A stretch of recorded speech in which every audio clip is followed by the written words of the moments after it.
ጸዳቤ አረንገው እስማ ዳጓ አንቺ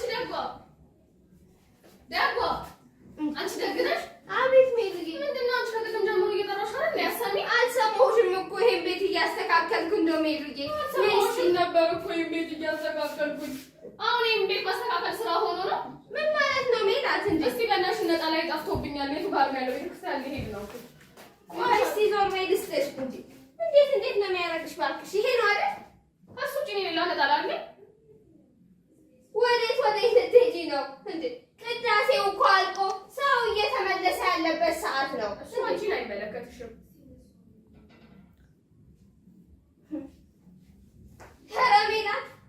ሜላት ተይ ሰው ምን ይልሻል እንደው ሌላው ይቅርና እንዴ ነጠላነቱ ቀርቶ እኮ እሱ ሻሽ ሆኗል እኮ ሜላት እንዴ ባይሆን ይሄንን ነጠላ አስቀምጪና ሻሽ አድርጊው እኔ ደግሞ የትይል ልስጥሽ ወይ በእናትሽ ናጨቅኝ አሁን ይሄ ምን ሆነ እስቲ ዙሪና ይሄ ከኋላውን እንዴ ቢታይ በእናትሽ ለራሴ ረፍዶብኛል አጨቅጭቂ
ወዴት እዚህ ቤተክርስቲያን ደርሼ ልበል ቤተክርስቲያን በዚህ ሰዓት ቤተክርስቲያን በሰላም ግቡ እኮ ተባለ እኮ ስብሰባ አለና ወይ ለአንቺ ብቻ ነጥሮ በሰላም ውጡ አሉሽ አይደለም ነይ እባክህ ወደዚህ የምን ቤተክርስቲያን ረፍዶብኛል እኮ አባዬ ገበያ ልቆኝ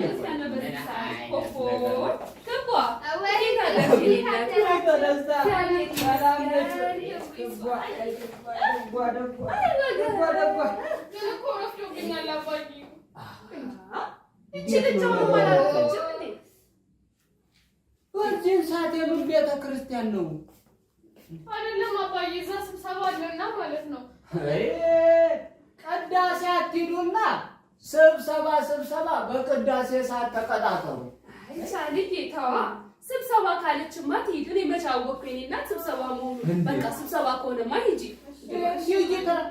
እንዴ ወዴት ነው ሄዳላች ቤተክርስቲያን አባዬ ቤተክርስቲያን ነጠላውስ ይሄው አባዬ ነጠላው ይሄው ቀስ በይ ሜሉዬ ቀስ በይ የኔ እናት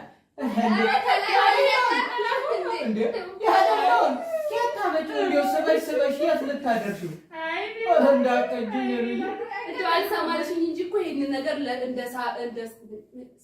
እስከ ዓርብነትም ተጠቃሚው ብያለሁ እኮ ተጠቀመዋለሁ እኮ ባዬ አይመና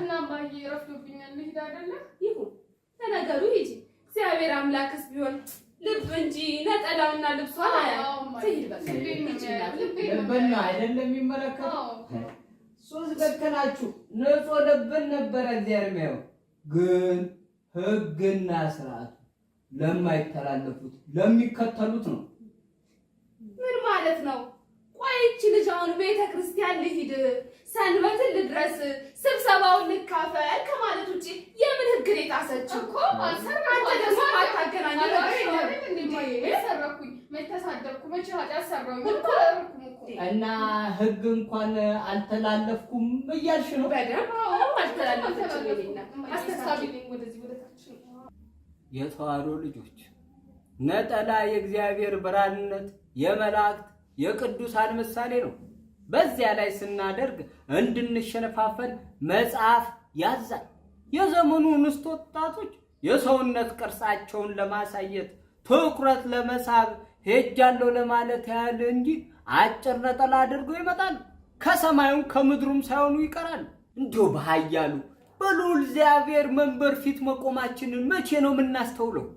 በየንግስ በዓሉ በየጉባኤው እንዲሁ እማይመች አለባበስ እማይመች ነገር አድርገን ነጠላውን እዚህ እማጀራታቸው ላይ እንዲቀር አድርገው ዝም ብለው እንዲሁ ለኮፍ ብቻ አድርገው ጣል አድርገው ብቻ ይመጣሉ።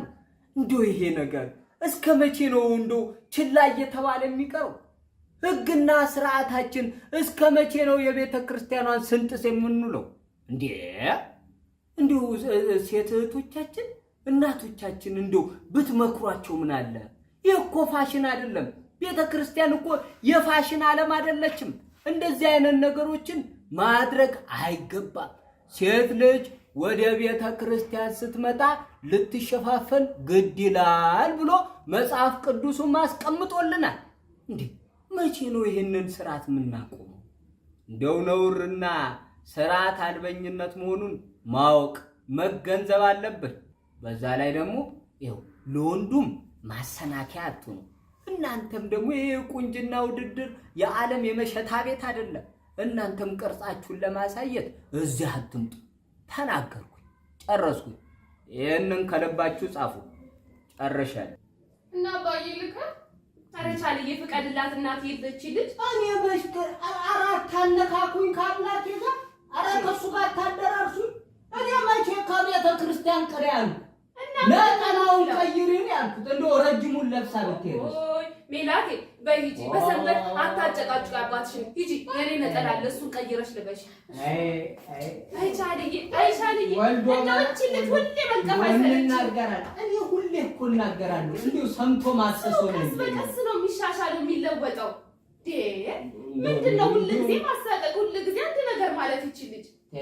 እንግዲህ ጊዜ እነሱን መከላከል ነው እንግዲህ የምንም መከላከል እኔ እውነቷን ቅጫን የነገርኩህ ሰው ቀስ ብሎ ይሻሻላል። ቀስ ተብሎ ነው ለልጅ የሚነገረው የሚመከረው።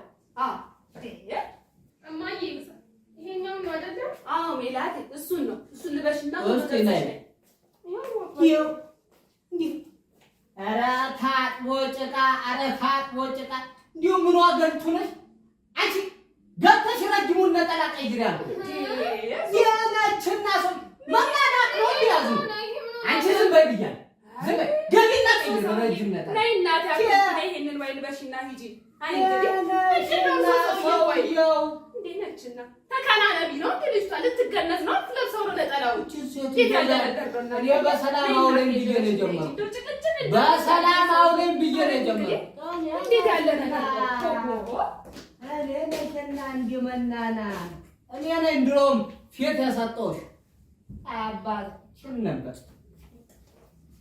እንዴት ነው የሚጎፈላበት? እባካችሁ እንዴት ነው የሚያደርጋት?